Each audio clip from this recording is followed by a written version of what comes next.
बिस्मिल्लाहिर्रहमानिर्रहीम। अस्सलामुअलैकुम वरहमतुल्लाहि वबरकातुहू। प्यारे बच्चों, खैरियत से हैं? तबीयत ठीक है आपकी? मैं सैयद मोहम्मद सिद्दीक अहमद, आपका केमिस्ट्री का टीचर, जो कि आपको आज इंशाल्लाह class 10th chemistry Sindh board new book chapter number 2 continue करवाऊंगा। तो प्यारे बच्चों, अगर आप सबको ये प्यारी प्यारी बातें याद हो, ये लास्ट टाइम वाली क्लास में हमने एसिड्स का तारुफ पढ़ा था और ये बात बताई थी कि जिन चीजों को अल्लाह ताला ने कुदरती तौर पे पैदा कर दिया है वो सारी नेचुरल या ऑर्गेनिक प्रोडक्ट्स कहलाती हैं, और उनकी नकल करके जो इंसान बनाता है वो सारी की सारी आर्टिफिशियल या सिंथेटिक या इनऑर्गेनिक प्रोडक्ट्स कहलाती हैं। ठीक है। तो अल्लाह ताला ने क्योंकि एसिड्स को पैदा किया, बनाया, ऑर्गेनिक एसिड्स मौजूद हैं, जब भी साइंटिस्ट इनऑर्गेनिक एसिड्स की प्रोडक्शन कर सकते हैं, करते हैं। ठीक है। यस सर, ये बात तो समझ में आ गई, अल्हम्दुलिल्लाह। अब जरा अगली बात सुनो। हमने पिछली क्लास में ये बात पढ़ी थी कि हर साइंटिस्ट, यानी सबसे पहले जो बल्कि साइंटिस्ट के जो मुख्तलिफ कंसेप्ट है ना एसिड बेस के बारे में, वो वजह यही है कि अरेनियस भाई साहब ने जब पहली बार लैब में एसिड्स को बनाया, इनऑर्गेनिक एसिड्स प्रोड्यूस किए, तो वो ये देख के किया कि अल्लाह ताला ने जितने भी ऑर्गेनिक एसिड्स बनाए उन सब में एच मौजूद है। तो मैं भी जो एसिड बनाऊंगा उसमें एच होगा। अल्लाह ने जो बेसिस बनाई है उसमें ओ एच मौजूद है, तो मैं जो बेस बनाऊंगा उसमें ओ एच मौजूद होगा। ये बात भाई साहब कौन के चले गए थे? चाचू अरेनियस। लेकिन कुछ चीजों में फेल हो गए थे, जैसे कार्बन डाइऑक्साइड को ये बोलते थे बेस है, हालांकि वो तो एसिडिक इन नेचर है। साबित करेंगे ये बात इंशाल्लाह आगे जाके। और वो जो है उसको, अमोनिया को एसिड बोलते थे, हालांकि अमोनिया तो बेसिक इन नेचर है। तो बेचारे परेशान हो गए, फेल हो गए, इनका कॉन्सेप्ट गलत हो गया दो चीजों पे आके। लेकिन उसके बाद जो दो कॉन्सेप्ट आए ना, एक कॉन्सेप्ट ब्रॉन्स्टेड लोरी ने मिलकर दिया, दूसरा अरेनियस ने लुईस ने दिया। इनके कॉन्सेप्ट गलत नहीं थे, इनका बात नजरिया देखने का अलग था।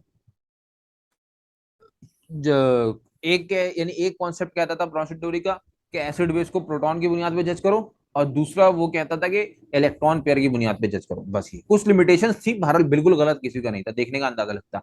ब्रॉन्स्टेड लोरी एसिड बेस को प्रोटॉन की बुनियाद पे देखते थे, और लुइस साहब एसिड बेस को इलेक्ट्रॉन के लोन पेयर की बुनियाद पे देखते थे। मतलब ब्रॉन्स्टेड लोरी जिन सब्सटेंसेस को बयान नहीं कर सके वो एसिड या बेस, उनको बयान कर दिया लुइस साहब ने। बस तो गड़बड़ थोड़ी बहुत थी, लेकिन अरहेनियस की तरह बिल्कुल फेल नहीं हो गए थे। अब अरहेनियस कॉन्सेप्ट क्या है, आइए देखते हैं। अरहेनियस भाई साहब एसिड के बारे में ये कहते हैं कि acid is a substance that gives hydrogen आइन। ये एच पॉजिटिव को हम हाइड्रोजन आइन भी कहते हैं और आमतौर पर प्रोटॉन भी कहते हैं, on dissolving in aqueous solution. सबसे पहले बताओ प्यारे बच्चों, ये जो तुम्हारे सामने लफ्ज लिखा हुआ है सॉल्यूशन, इसका मतलब क्या होता है? सर सॉल्यूशन मतलब महलूल, मिलावट, है ना, मिक्स कर देना। एक्वस सॉल्यूशन उस सॉल्यूशन को बोलते हैं जिसमें ज्यादा मिकदार में पानी हो और कम मिकदार में कोई दूसरी चीज हो। याद है छोटी क्लासेस में तुमने सॉल्यूशन का कॉन्सेप्ट पढ़ा था? हर सॉल्यूशन में दो तरह की चीजें होती हैं, एक वो जो कम मिकदार में हो यानी सॉल्यूट, एक वो जो ज्यादा मिकदार में हो यानी सॉल्वेंट। ऐसा ही था ना? तो नमक और पानी का सॉल्यूशन, नमक कम मिकदार में तो नमक सॉल्यूट है, पानी ज्यादा मिकदार में तो पानी सॉल्वेंट है।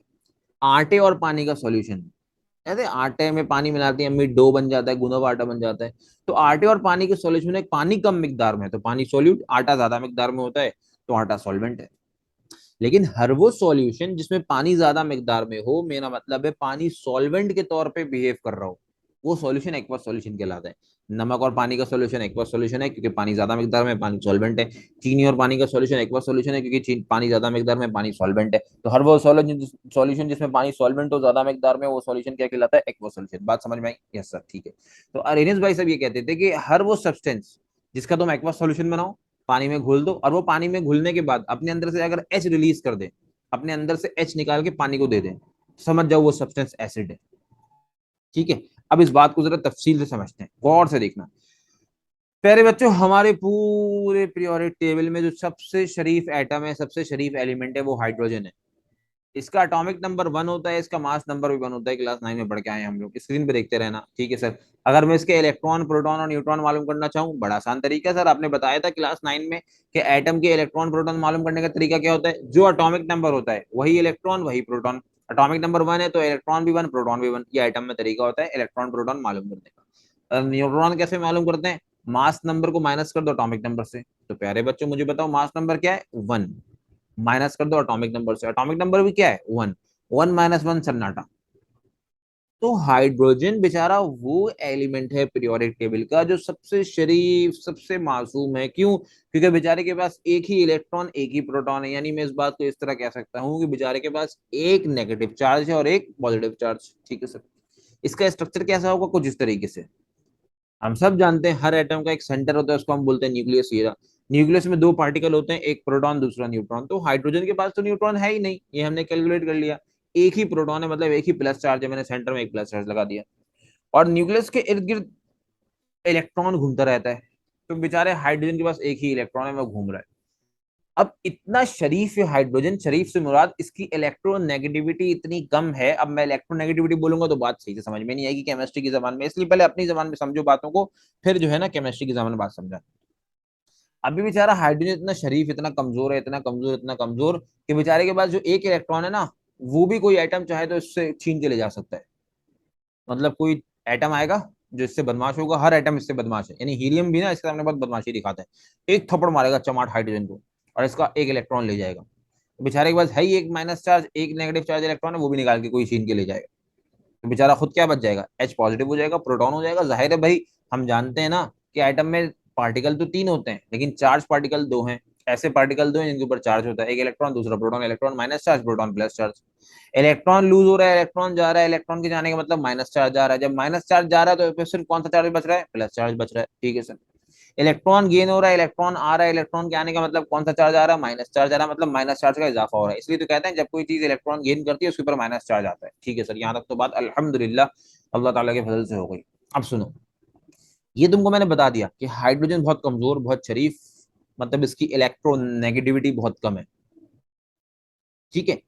इलेक्ट्रो पॉजिटिविटी बहुत ज्यादा है, इसके अंदर पॉजिटिव कैरेक्टर बहुत है, नेगेटिव कैरेक्टर बहुत ही कम है, बहुत ही कम इलेक्ट्रॉन को लेके। जैसे हम सब होते हैं ना, हमारे अंदर किसी चीज को लेके नेगेटिव कैरेक्टर, किसी को लेके पॉजिटिव कैरेक्टर होता है। एक मोटा भबलू खाने वाला इंसान जो उसको खाने से बड़ी मोहब्बत है, तो ना उसके दिमाग में बिरयानी को लेके बड़ा नेगेटिव कैरेक्टर होगा। एक मिसाल दे रहा हूँ, जहां बिरयानी मिलेगी ना उसको वो फारिग कर देगा, बिल्कुल खा जाएगा, छोड़ेगा नहीं। वो बिरयानी नेगेटिव आदमी है। और एक जिसको खाने पीने से मतलब ही नहीं है, तो उसमें बिरयानी रख दो, कुछ भी रख दो, वो बिरयानी पॉजिटिव आदमी है। पॉजिटिव मतलब बोलेगा सामने वाला खा ले, आप खा लें, कोई मसला नहीं, मुझे कोई प्रॉब्लम नहीं है, आप खा लें, बच जाएगा तो मैं खा लूंगा। पॉजिटिविटी उसके दिमाग में हो, उसको पता है मुझे कोई बात नहीं और अल्लाह ताला खिला देगा। लेकिन जो मोटा बबलू आदमी है ना, अब इसकी यही नहीं कि हर मोटो ऐसी होता है, मिसाल दे रहा हूँ मैं। बबलू आदमी ना, उसके दिमाग में बिरयानी को लेकर नेगेटिव कैरेक्टर है, वो बिरयानी को ऐसी की तैसी कर देगा बिरयानी की। बिरयानी नेगेटिव आदमी है। तो हाइड्रोजन जो है ना इलेक्ट्रो पॉजिटिव आदमी है, मतलब इसके दिमाग में इलेक्ट्रॉन को लेके कोई नेगेटिव कैरेक्टर है ही नहीं। कोई जब भी तो हर कोई आके इसका इलेक्ट्रॉन खींच के ले जाता है। जब तो पॉजिटिव लोगों से हर कोई लोग चीजें लेके जाने जाते रहते हैं।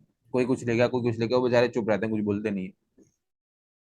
तो पीरियोडिक टेबल में हर एटम हाइड्रोजन के इलेक्ट्रॉन को छीनने की ताकत रखता है। एक थप्पड़ मारेगा, इसका इलेक्ट्रॉन छीन के ले जाएगा। लेकिन हर एटम ऐसा काम करता नहीं है, बेचारे किसी एटम को जरूरत ही नहीं है। बदमाश तो सब है हाइड्रोजन के मुताबिक, हाइड्रोजन के सामने सब ताकतवर हैं, लेकिन खानदानी लोग हैं। बिला वजह हाइड्रोजन का इलेक्ट्रॉन खींच के छीन के लेके नहीं जाते। लेकिन जो तीन चोर हैं वो ये काम करते हैं, क्लोरीन, ऑक्सीजन और नाइट्रोजन। याद कैसे रहेगा, पंखे को इंग्लिश में क्या बोलते हैं, फॉन। ओ फैन बोलते हैं ना, तो फैन का अपोजिट फॉन। तो हर एलिमेंट हाइड्रोजन से ताकतवर है। हर एलिमेंट ये ताकत रखता है कि वो हाइड्रोजन के इलेक्ट्रॉन को खींच के छीन के ले जाए। लेकिन कोई ये काम करता नहीं है, ये सब खानदानी लोग हैं। ताकत का मतलब ये थोड़ी कि बिला वजह उसकी जरूरत की जाए। लेकिन पूरे पीरियोडिक टेबल में ये तीन शातिर चोर, फ्लोरीन और ऑक्सीजन और नाइट्रोजन, ये तीन ऐसे हैं जिनको जरा बराबर ख्याल नहीं है, अपनी ताकत का नाजायज और गलत फायदा उठाते हैं और हाइड्रोजन के इलेक्ट्रॉन को जब दिल चाहता है ले जाते हैं। जब दिल चाहने का मतलब जब कभी हाइड्रोजन इनके साथ बॉन्ड बनाता है, इनसे दोस्ती करता है, ताल्लुक बनाता है, इन पे भरोसा करके इनके साथ पार्टनरशिप करता है, ये अपने फौरन पार्टनरशिप बनने के बाद नेगेटिविटी का इजहार करते हैं और इसके इलेक्ट्रॉन को छीन के ले जाते हैं बेचारे को। मासूम है ना, मासूम सा। ये बड़े चोर हैं। ऐसे चोर हैं, मतलब ये वो एलिमेंट है जिनको अपनी ताकत का इस्तेमाल करते हैं, गलत इस्तेमाल। बाकी कोई एलिमेंट अपनी ताकत का हाइड्रोजन के सामने इस्तेमाल करता नहीं है, गलत इस्तेमाल। जरूरत नहीं, ये तीन करते हैं। और इन तीन की शागिर्दी में तीन एलिमेंट, तीन छोटे चोर और काम कर रहे हैं। फ्लोरीन का शागिर्द क्लोरीन, ऑक्सीजन का शागिर्द ब्रोमीन और नाइट्रोजन का शागिर्द आयोडीन।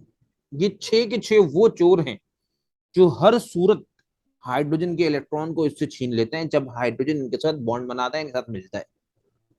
बात पते में आई, समझ में आई?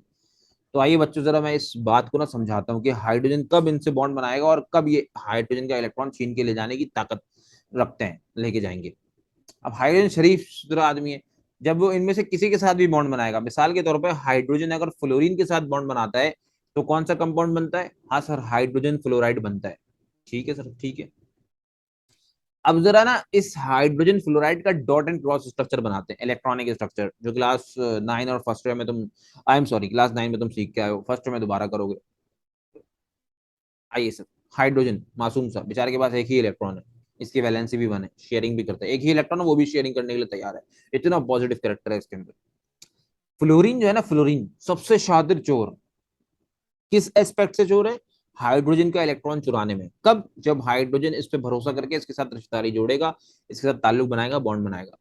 तो फ्लोरीन का जो आखिरी दायरा होता है ना, आखिरी शेल, उसमें 7 इलेक्ट्रॉन होते हैं, 1 2 3 4 5 6 7, जिसमें से एक ही इलेक्ट्रॉन ये शेयरिंग करने के लिए रखता है। देखो कितनी सखावत और कितनी कंजूसी है। हाइड्रोजन के पास एक ही इलेक्ट्रॉन है, वो भी शेयरिंग करने के लिए तैयार है। सखावत देखो इसकी, सखावत। और फ्लोरीन के पास 7 इलेक्ट्रॉन है आखिरी शेल में। शेल जानते हो ना, वो आखिरी, वो दायरा जहां इलेक्ट्रॉन न्यूक्लियस के इर्द गिर्द घूमता है। तो आखिरी शेल, वैलेंस शेल, उस शेल को बोलते हैं जो आखिरी शेल होता है। हर एटम का आखिरी शेल वैलेंस शेल कहलाता है। तो फ्लोरीन के वैलेंस शेल में 7 इलेक्ट्रॉन है, जब तो 7 ग्रुप में आता है, लेकिन एक इलेक्ट्रॉन शेयरिंग के लिए। क्यों? अब वजह सुनो इसकी। देखो क्लास 9 में तुम्हें याद है, केमिकल बॉन्डिंग में डुप्लेट और ऑक्टेट रूल पढ़ के आए हो। हर एलिमेंट या तो डुप्लेट को फॉलो करके स्टेबल होता है या तो ऑक्टेट रूल को फॉलो करके स्टेबल होता है। डुप्लेट रूल क्या कहता है कि भाई वैलेंस शेल में 2 इलेक्ट्रॉन होने चाहिए, और ऑक्टेट रूल क्या कहता है कि वैलेंस शेल में 8 इलेक्ट्रॉन होने चाहिए। तो तुम जरा हाइड्रोजन को देखो, इसके पास एक ही इलेक्ट्रॉन है। स्टेबल होने के लिए इसको सर एक इलेक्ट्रॉन और मिल जाएगा ना, तो इसके वैलेंस शेल में 2 इलेक्ट्रॉन हो जाएंगे और डुप्लेट रूल पूरा कर लेगा। सही है सर। यानी हाइड्रोजन को भी स्टेबल होने के लिए एक इलेक्ट्रॉन चाहिए। अब एक इलेक्ट्रॉन मिल जाएगा तो वो स्टेबल हो जाएगा, चाहे वो किसी भी रूल से स्टेबल हो जाए। ठीक है सर। और फ्लोरीन भाई साहब के वैलेंस शेल में 7 इलेक्ट्रॉन है, 7। इसको भी एक इलेक्ट्रॉन चाहिए, ये भी एक इलेक्ट्रॉन गेन करके स्टेबल हो जाएगा, लेकिन कौन सा रूल फॉलो करेगा? ऑक्टेट रूल फॉलो करेगा। तो मतलब हाइड्रोजन और फ्लोरीन दोनों को एक एक इलेक्ट्रॉन की जरूरत है ताकि दोनों स्टेबल हो जाए। एक डुप्लेट रूल को फॉलो करके स्टेबल होगा, एक ऑक्टेट रूल को फॉलो करके स्टेबल होगा। तो दोनों ने कहा कि हमें एक एक इलेक्ट्रॉन की जरूरत है, हम एक काम करते हैं, आपस में मिल बांट के इलेक्ट्रॉन खा लेते हैं, इलेक्ट्रॉन की मिल बांट के शेयरिंग कर लेते हैं। देखो शेयरिंग कर ली। इसका मतलब ये है कि दस्तरखान पे 2 लोग बैठे हुए आमने सामने, दोनों की प्लेट में एक एक रोटी है, चल समझा रहा हूँ, और दोनों को ना एक एक रोटी से थोड़ा ज्यादा ज्यादा खाना है। क्या करें? दोनों अपनी प्लेट को बीच में रखेंगे, रोटी को सेंटर में रखेंगे, और अब मिल बांट के खाएंगे ताकि दोनों एक एक रोटी से ज्यादा रोटी खा लें। सही है। अब वो जो 2 रोटी है ना, वो कहलाएगी shared pair of roti. Pair किसको बोलते हैं? जोड़े को। अब वो रोटी का जोड़ा बन गया, लेकिन वो ऐसा जोड़ा है जो शेयरिंग के लिए, दोनों शेयर करेंगे। That's why that is called shared pair of roti. अब ये शेयर्ड पेयर ना सिर्फ उस पतले बंदे का है, ना सिर्फ उस मोटे बंदे का है, दोनों का है, मिलजुल के खाएंगे। यहाँ पे भी ऐसे ही है। ये जो इलेक्ट्रॉन की जोड़ी है ना, इलेक्ट्रॉन का पेयर, जोड़ी तो है सर, पेयर तो है, ये वो पेयर है, वो जोड़ी है जो शेयरिंग के बाद बनी है। That's why that is called electron shared pair या शेयर्ड पेयर ऑफ इलेक्ट्रॉन। अभी इलेक्ट्रॉन का जो शेयर्ड पेयर है, ये पूरा मेरे राइट पॉइंटर को देखते रहो, ना ये सिर्फ हाइड्रोजन शरीफ का है, ना ये सिर्फ फ्लोरीन चोर का है, ये दोनों का है। तय हो गया तो दोनों में मिल बांट के खाएंगे। लेकिन तुम जानते हो फ्लोरीन सबसे बड़ा चोर है, इसकी इलेक्ट्रॉन नेगेटिविटी बहुत ज्यादा है, इसके दिमाग में इलेक्ट्रॉन को लेकर बहुत नेगेटिव कैरेक्टर है। ये चाहता है कि सारा का सारा इलेक्ट्रॉन मैं खा लूं। अब ये क्या करेगा? फ्लोरीन से ना शेयर्ड पेयर, फ्लोरीन जो है हाइड्रो, ये शेयर्ड पेयर को खींचने की कोशिश करेगा। समझेगा मेरी प्रॉपर्टी है पूरी, हालांकि दोनों की मिल बांट के। हाइड्रोजन परेशान होगा, जाग जाएगा, चौंक जाएगा, अबे ये क्या हो रहा है? बोलेगा फ्लोरीन भाई, फ्लोरीन भाई ये क्या कर रहे हो? मेरा शेयर, ये शेयर पेयर क्यों खींच रहे हो? अपनी तरफ दोनों का है, मिल बांट के खाएंगे। फ्लोरीन बोलेगा मेरी ताकत ज्यादा है, मेरे अंदर इलेक्ट्रॉन को लेकर नेगेटिव कैरेक्टर बहुत ज्यादा है, मैं बहुत इलेक्ट्रोनेगेटिव हूं, मैं तो इस शेयर पेयर को खींचूंगा, छीनूंगा। लेकिन पूरा छीन नहीं पाएगा, ये बूढ़ा छोड़ नहीं पाएगा। फ्लोरीन को ना इस शेयर पेयर खींचने के लिए एक मीडियम, एक जरिए की जरूरत है। और पता है फ्लोरीन की मदद कौन करेगा? फ्लोरीन के लिए जरिया कौन बनेगा शेयर पेयर खींचने के लिए? वाटर, पानी। पानी के एक टैंक तुम्हारे सामने मैंने लिख दिया, शो कर दिया बच्चों। हम सब जानते हैं ना, इसमें पानी भरा हुआ है, और पानी है तो मतलब सारे मॉलिक्यूल कितने होंगे? सारे मॉलिक्यूल किसके होंगे? पानी के।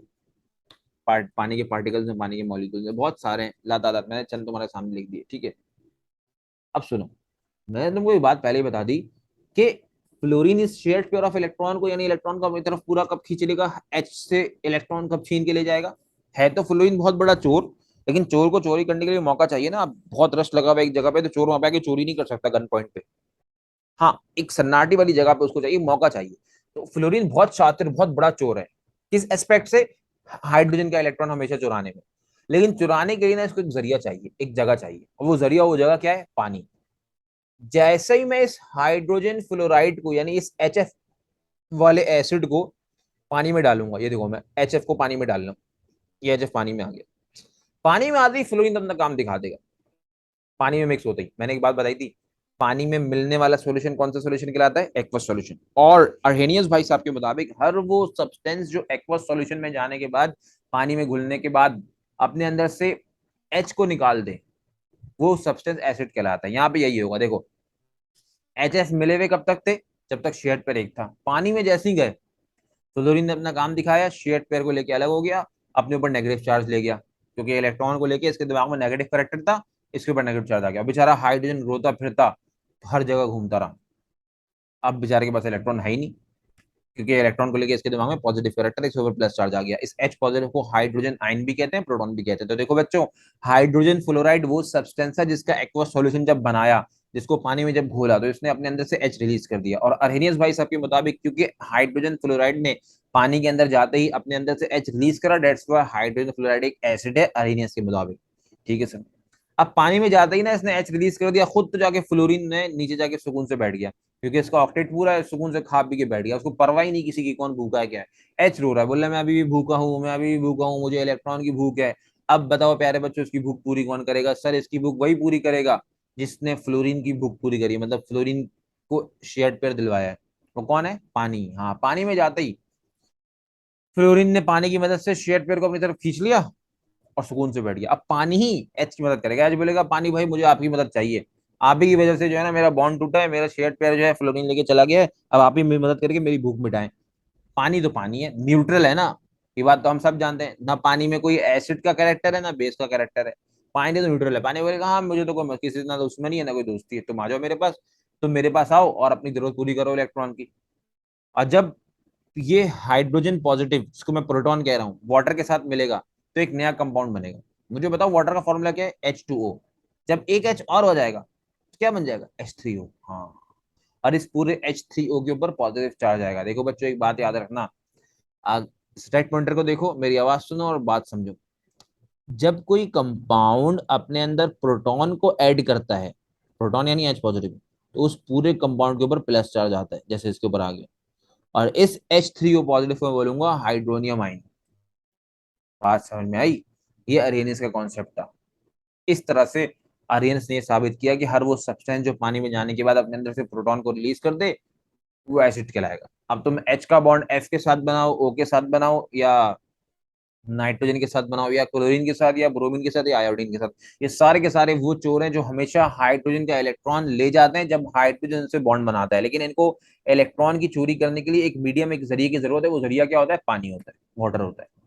ठीक, सही, बात समझ में आ गई। एक आखिरी चीज पढ़ते हैं, उसके बाद फिर आज का लेक्चर इंशाल्लाह खत्म करेंगे। तो प्यारे बच्चों दिमाग में रखो, ये चीज तुम्हारे सामने आने वाली है। अभी अरेनियस की बात चल रही है ना, तो अरेनियस के मुताबिक एसिड कौन है? जो पानी में एच रिलीज कर दे, मतलब जिसके अंदर एच मौजूद हो। ज़ाहिर एच होगा जब भी तो रिलीज करेगा ना। और बेस वो है जो पानी के अंदर ओ एच रिलीज करते, मतलब उसके अंदर ओ एच होना चाहिए जब भी तो ओ एच रिलीज करेगा। ठीक है। तो अब बात समझना जरा गौर से, हालांकि बेस की तफसील मैंने बताई नहीं है, बताऊंगा, लेकिन खाली तारुफ सुन लो।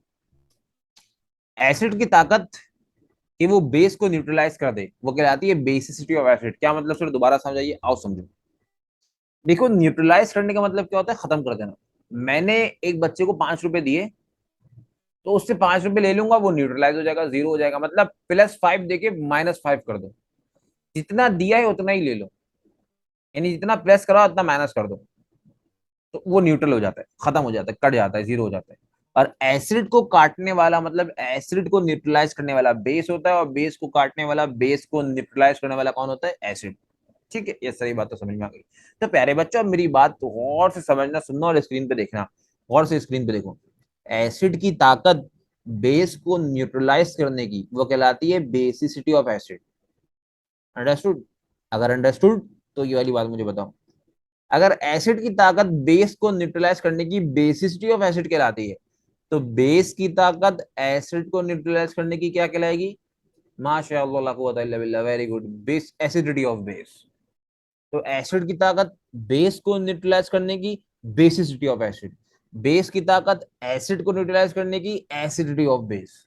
ठीक है, यस सर। और एसिड का मतलब उसमें एच होगा, बेस का मतलब उसमें एच होगा। कितना एच है बेस को न्यूट्रलाइज करने के लिए, बेसिसिटी ऑफ एसिड, और कितना ओ एच है एसिड को न्यूट्रलाइज करने के लिए, वो कहलाएगा basicity of acidity of base. ठीक है। तो डेफिनेशन क्या बनेगी सर? बननी चाहिए number of replaceable hydrogen ion. Replaceable मतलब इसमें जितने भी एसिड में एच होंगे वो रिप्लेस होंगे। कहाँ जाएंगे रिप्लेस होंगे? बेस के ओएच के पास, ताकि उसको ले जाएं, हटा दें, खत्म कर दें। Number of replaceable hydrogen ion present in acid, हाँ, to neutralize a base is called basicity of acid. बात समझ में आई? अब खुद से लिखना, लेकिन इसका मतलब नहीं कि जो सर ने बताया उसको सोच सोच के खुद से लिखना है, समझ के लिखना। भले कोई बात नहीं, डेफिनेशन में वर्डिंग चेंज हो जाए।